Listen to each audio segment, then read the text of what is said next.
Hey there, have you heard of the enemy to your resume called the applicant tracking system or the ATS? You don't know how to beat it, you don't know what it stands for, and you don't know how to win against it so that your resume is seen. Well, in this video, I'm going to show you exactly how to do it. My name is Barbara Mason. I'm the HR Insider, and I help you navigate your career challenges and help you get clear on what your next career move should be, and I give you a strategy to achieve it. So let's go.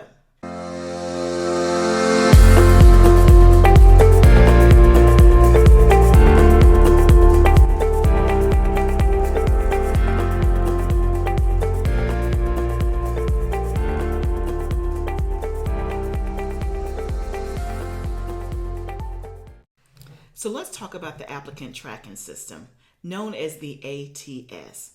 So the applicant tracking system is just that. It tracks the applicants for a particular job. So it's a computer program that lots of companies are using. I would say about 60% of companies use ATSs.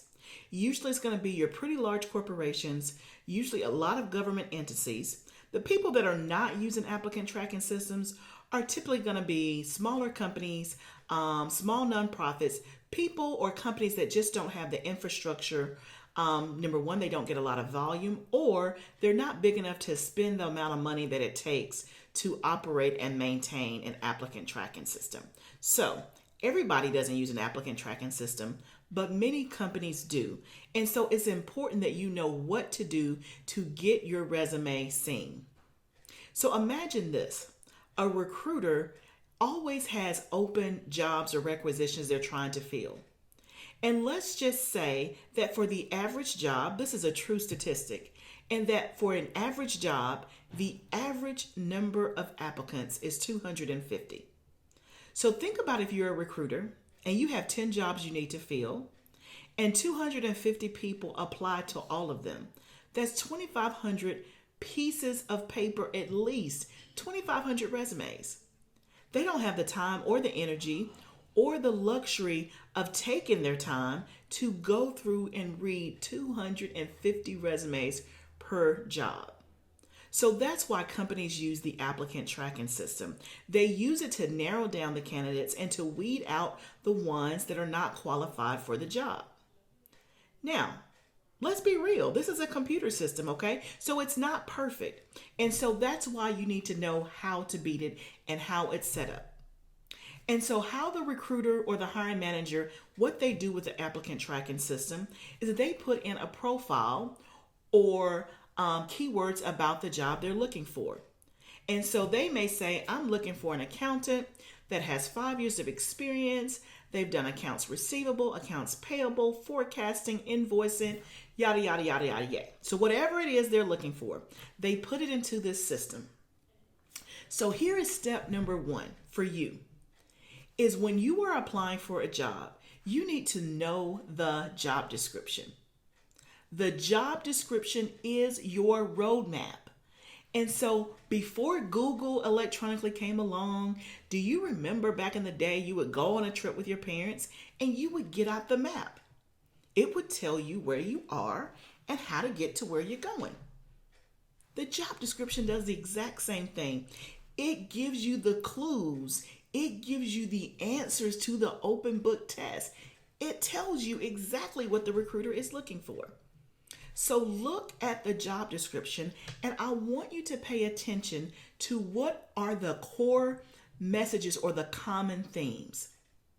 Okay, they're looking for an accountant. They want someone with 5 years of experience, and they want experience doing these things: reconciliation, invoicing, forecasting, budgeting, A&P, AR, whatever. So know what the job description is asking for. That is your first step. Number two, then what you're going to do is you're going to make sure your resume is a perfect match for what they're looking for. That means you can't use the same resume for every job. This is where you have to start to tweak and edit to make it fit the job. So just like going back, I'm showing my age a little bit, but going back when we were kids, we used to play this game called Match. You would have about 20 cards. They would all be face up. You have pictures of cows.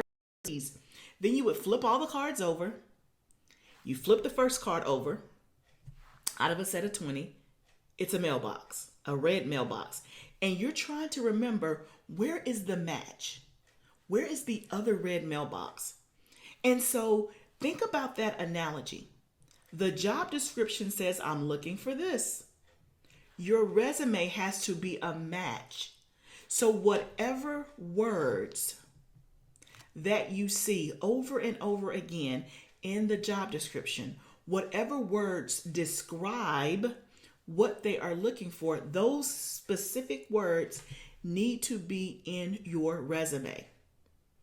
Down to the law of the letter, if they say, I want someone with recruitment experience, you have to use the word recruitment and not recruiting.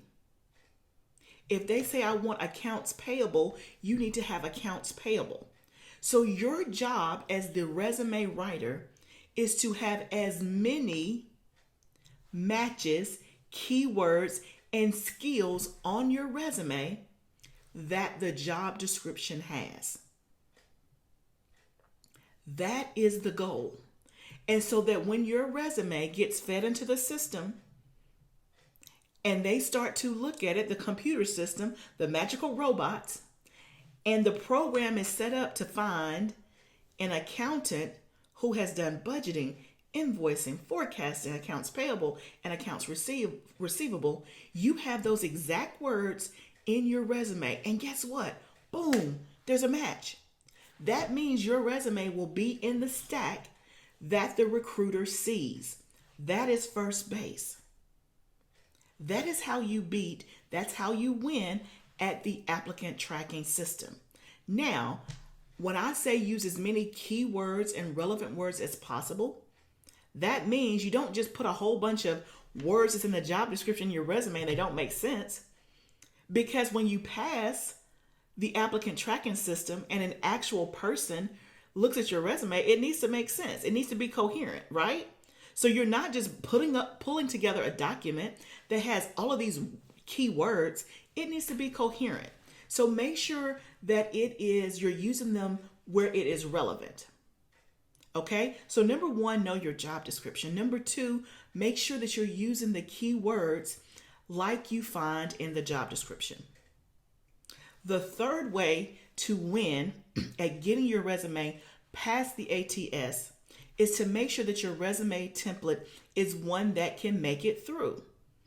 So here are the ones that cannot. If your resume template that you're using has a lot of tables and graphics, tables meaning sometimes when you click on your resume, it has that box and it's in a table. So when you edit something or move something and move and shifts the whole thing, it's not just linear, but it's in a box. Those do not work well in the applicant tracking system. So you need to make sure that your resume that you're using is an ATS or an applicant tracking system friendly template. You need to make sure it's a template that can make it through the ATS. Down below, I give you a free ATS template. So if you click the link below, you will have access to an applicant tracking system template that will make it through if you do your part. I'll make sure that my template works if you make sure that you got the right words, okay? So you can get that right down below. This is how you beat or win the applicant tracking system. You cannot have a template with lots of graphics either.